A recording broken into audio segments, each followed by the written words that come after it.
toi tu n'as jamais récolté. Et tu te poses la question, est-ce que ce verset-là, est-ce que la Bible, il y a même des gens qui doutent maintenant de la Bible. Ah, la Bible, là, on se peut, comment on peut tout. Il dit ça parce que les choses qui sont écrites n'ont pas d'effet dans sa vie. Moi, je dis ceci.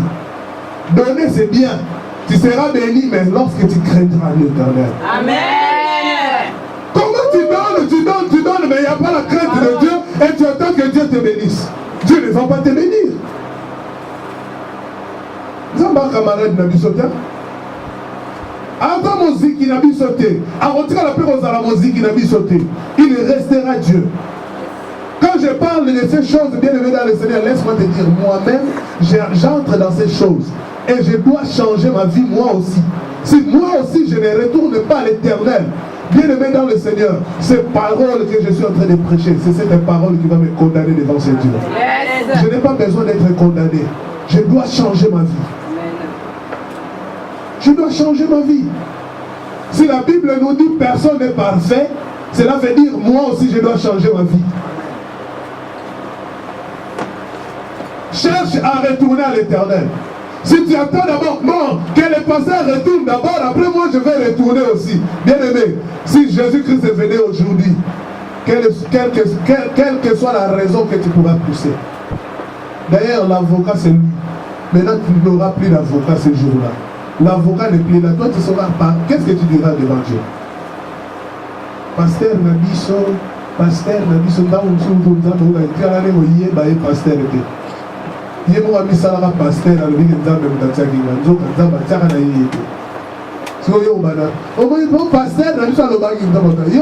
pasteur à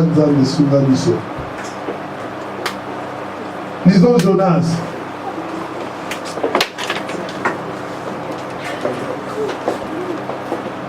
Nous connaissons l'histoire. Jonas, chapitre 1er. Nous allons lire que deux petits, juste un petit verset. Bon.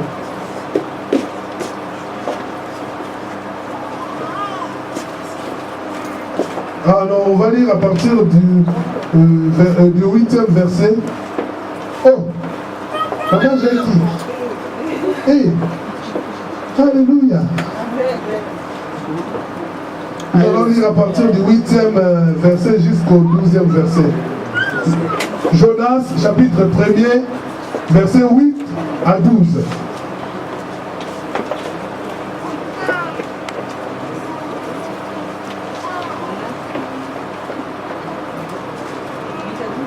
« 8 à 12. » Je lis au nom de Jésus. Amen. Alors ils lui dirent, dis-nous qui nous attire ce malheur. Quelles sont tes affaires et d'où viens-tu? Quel est ton pays et de quel peuple es-tu? Il leur répondit, je suis hébreu et je crains l'Éternel, le Dieu des cieux, qui a fait la mer et la terre. Ces hommes eurent une grande frayeur et ils lui dirent, pourquoi as-tu fait cela? Car ces hommes savaient qu'ils fuyaient loin de la face de l'Éternel parce qu'il le leur avait déclaré. Il lui dit, que te ferons-nous pour que la mer se calme envers nous? Car la mer était de plus en plus orageuse. Il leur répondit, prenez-moi et jetez-moi dans la mer, et la mer se calmera envers vous. Car je sais que c'est moi qui attire sur vous cette grande tempête. Alléluia. Bien-aimé, il y a des serviteurs Jonas. Des pasteurs Jonas. Il y a aussi des brebis Jonas. Plein de Jonas dans l'église. Jonas à moi, c'est l'église de son tombé. Jonas, hein? Jonas. Plein de Jonas dans l'église. Qui attirent la malédiction. Qui attirent la tempête. Il y a le vent qui souffle. L'église est en train, les gens sont en train de jeter leurs marchandises. C'est ce qui se passe dans l'église de Jésus-Christ aujourd'hui. On ne fait que jeter les marchandises. Dans le séminaire, ils ont 100 euros, 100 euros. Les gens viennent, Mongo, Bazo Bouaka, Moko Bouaka. Bazo Bouaka, Tozo Bouaka, Tozo Bouaka. Tu ressembles à l'instrument, Tobouaki. Pas nous sous Mamisali ma donateur. Lui, il faut que donner. Donner. Bien-aimé, aux autres personnes parce que tu as cet amour-là. Alléluia. Amen. Tu donnes parce que tu sais que non, c'est l'œuvre de Dieu. Et la personne qui te demande, il a placé d'abord Jésus-Christ devant. Donc tu n'as pas le choix, tu dois donner parce que tu aimes Dieu.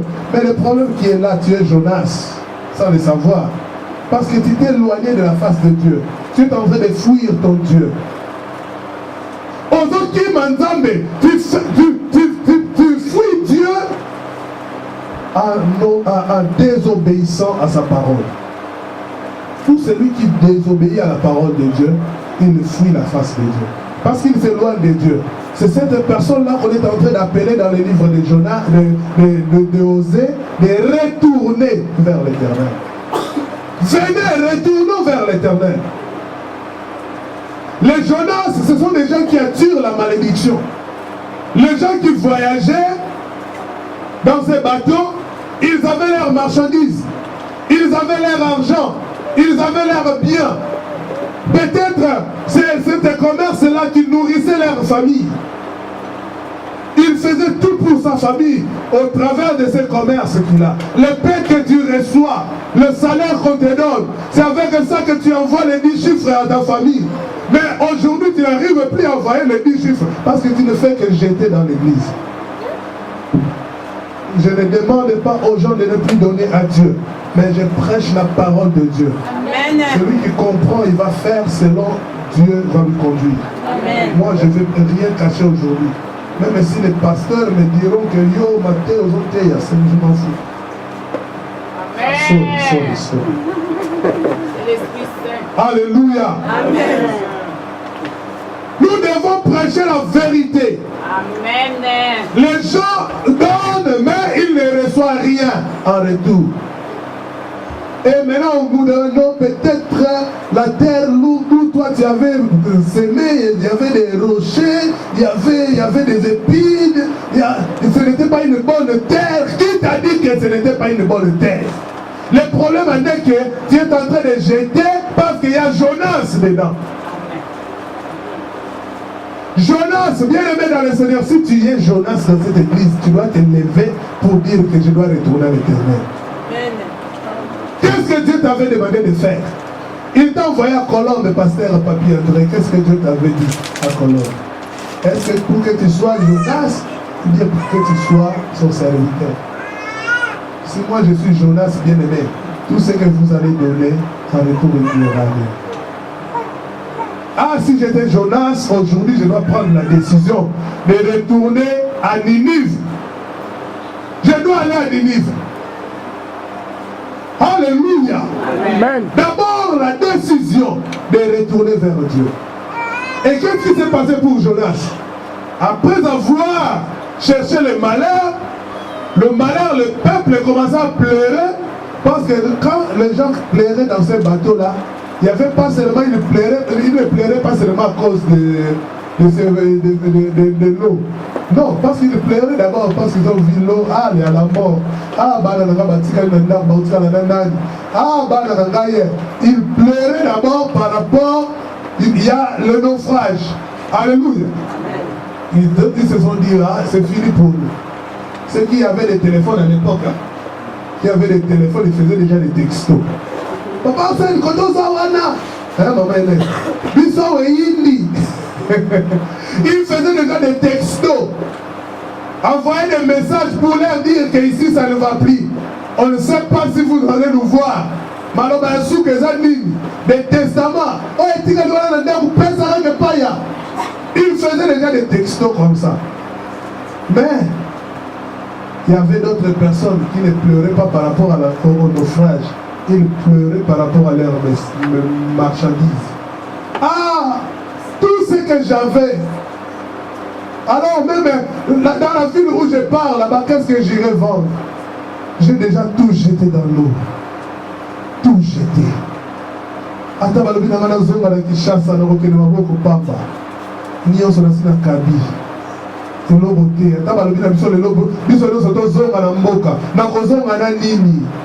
Nayaka moluka baebinga kelaki koluka lelo na kozonga na nini? Jonas. dans la balle, malheur au milieu du bateau.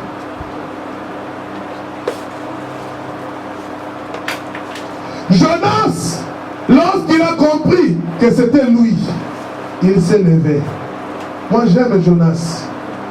J'aime Jonas bien élevé dans le Seigneur. Bien qu'il avait amené le malheur, mais lorsque Jonas se répand, il y a des grandes choses. Amen.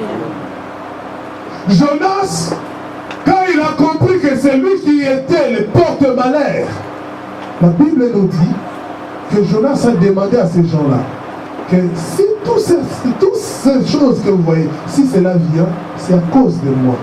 Mais s'il vous plaît, jetez-moi dans l'eau. Si vous me jetez, je ne suis plus dans la barque, automatiquement, la tempête va s'arrêter. Vous avez jeté le marchandise, la tempête ne s'arrêtait pas. Vous avez jeté l'argent, la tempête ne va pas s'arrêter. Il y a toujours la maladie, il y a toujours le célibat, il y a toujours des gens qui pleurent, il y a toujours la pauvreté. Vous avez tout jeté. La tempête ne va pas s'arrêter. Le problème qui est là, il faut que Jonas se soit jeté. Alléluia. Amen. Bien aimé, j'ai dit à une sœur qui parlait avec moi, et c'est là que j'avais compris que Dieu voulait qu'on parle de ce Jonas. Je lui ai dit, Jonas n'avait pas l'esprit de suicide. Alléluia. Amen. Jonas n'avait pas l'esprit de suicide. Pendant qu'il demandait en plein mer, bien aimé, il demande, jette-moi dans l'eau. Tu n'as pas compris ça. Tu vas le comprendre, je vais l'expliquer. Jonas n'avait pas l'esprit de suicide pendant qu'il demandait qu'on lui jette dans l'eau. Il n'avait pas l'esprit de suicide. Mais il avait compris une chose, que la solution, c'est lorsqu'on va me jeter dans l'eau. Alléluia. S'il avait l'esprit de suicide, Jonas allait dire à ces gens-là, tue-moi. Si moi, vous me tuez aujourd'hui là, la chose va finir. Il n'y avait pas seulement l'eau qui pouvait tuer Jonas. On pouvait même l'étrangler, il devrait mourir, prendre la machette, s'ils avaient des armes dedans, baisser même des gants, car pistolet, tout, il n'a plus comme ça, c'est chaos. Alléluia. Il y avait plusieurs moyens pour éliminer Jonas. Mais Jonas ne voulait pas la mort. Il n'a pas dit que tuez-moi et il y aura la paix. Mais Jonas a dit, jette-moi dans l'eau. Parce qu'il savait, il était révélé que l'eau c'était la parole de Dieu. C'est lui qui veut retourner à Dieu. Il doit retourner dans la parole. Jonas a dit, retourne-moi seulement dans la parole. Parce que la parole qui était sortie, il fallait que j'aille à Ninive et non à Tarsis. Je dois retourner dans la parole. L'eau c'est la parole. L'eau c'est la parole. Il fallait que ce peuple puisse aider Jonas à se jeter dans la parole. Mais Jonas, le peuple a dit non, non, nous pouvons même t'aider. Nous pouvons dire que nous allons te jeter. Mais c'est toi-même, la décision c'est toi. C'est toi-même qui dois prendre cette décision. De la même manière que tu l'as fait sortir de ta bouche. Prends cette décision. Prends courage. Jette-toi toi-même. Alléluia.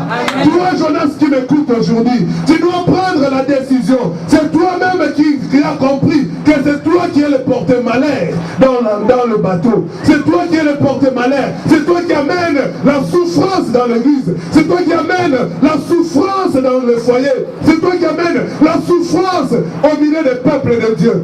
Prends ta décision toi-même. De la même manière que tu es reconnu, prends aussi courage. Jette-toi dans l'eau. Amen. Prends courage toi-même. Jette-toi dans l'eau. Lorsque tu vas prendre ce courage, en retournant dans l'eau, tu ne mourras pas. Amen. Alléluia. Amen. Dieu ne tue personne. Dieu ne va pas te tuer. Tu ne mourras pas. La parole de Dieu ne tue pas. La parole de Dieu ne va pas te faire souffrir. La parole de Dieu ne va pas t'amener dans la mort. La parole de Dieu va t'amener dans la gloire. Amen. La parole de Dieu va t'amener dans la volonté de Dieu.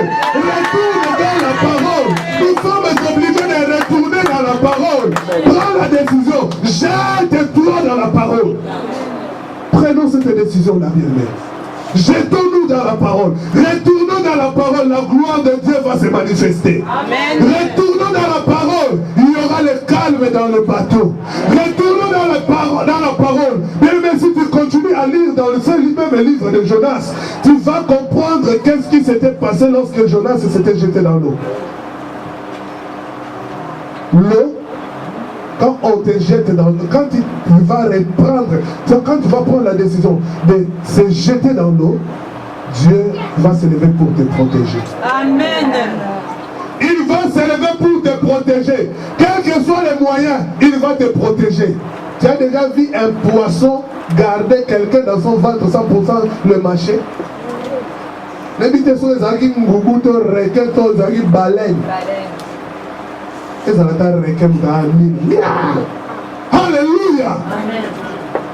Dieu a empêché le poisson. Il a dit, toi tu es comme un bouclier pour lui. Il va rester dans l'eau pendant 3 jours. Mais il ne va pas mourir. Parce que j'ai une mission avec cette personne. Jonas, laisse-moi te dire, Dieu a une mission avec toi. Amen. Alléluia. Amen. Accepte seulement de retourner dans la parole. Amen. Lorsque tu vas retourner dans la parole, Dieu va te protéger. Va te protéger pour que le froid qui se passe, qui peut venir, que les gens ont toujours eu peur. Ils craignent le froid. Si j'entrais dans l'eau, tu vois, le froid, si j'entrais dans l'eau, les gens vont dire, yo, comme Yuma, mais non, ça m'a Nzambe il m'a protéger yo. Alléluia. Alléluia. Alléluia.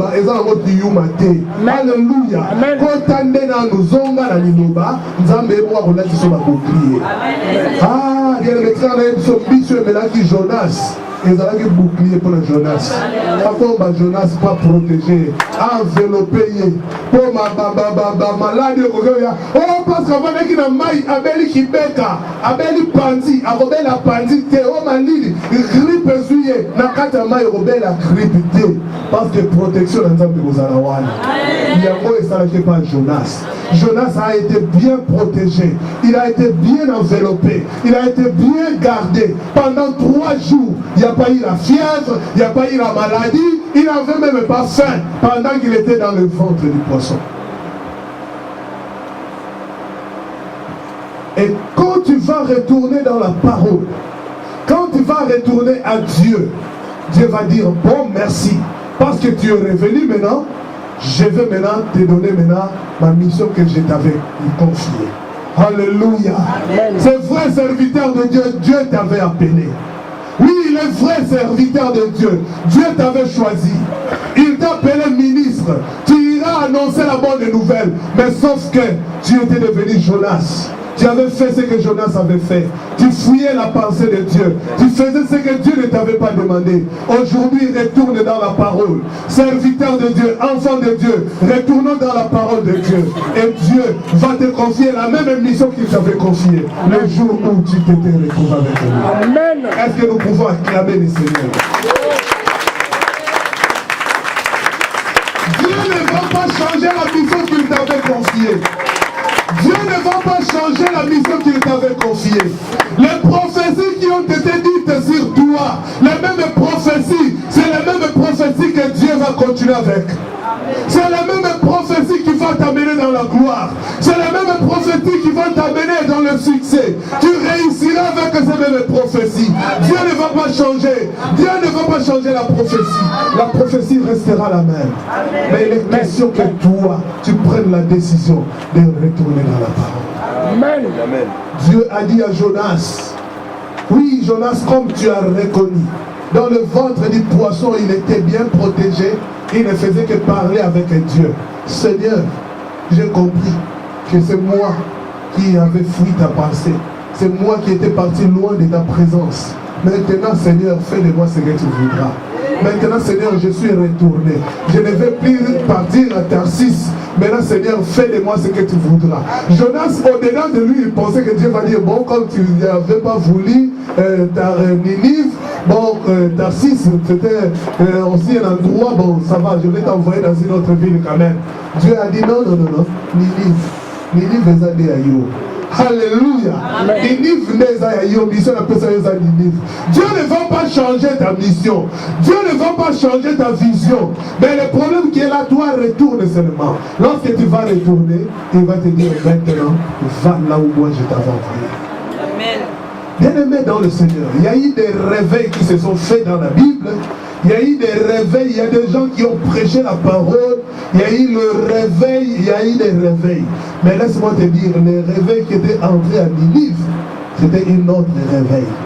Lisons Jonas chapitre 3.